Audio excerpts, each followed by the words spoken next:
So at this point, I'm just gonna accept that I get pimples every other week. I mean, anyway, so excuse her as she journeys through her short life on my face.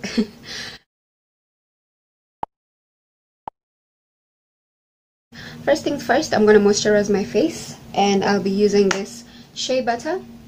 It's a Ugandan product. Highlight me if you're interested. And yeah, so let's get started.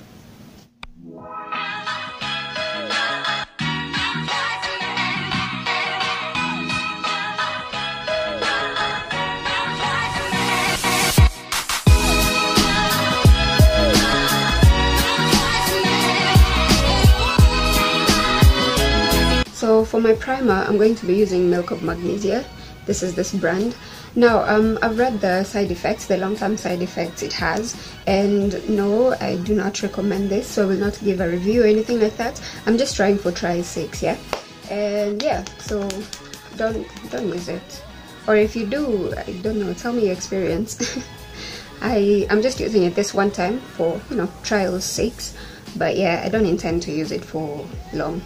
So I've just put it in, you know, an open place where I can dip it with this brush. Why am I talking about it? No, this is not a review. Okay, I've stopped.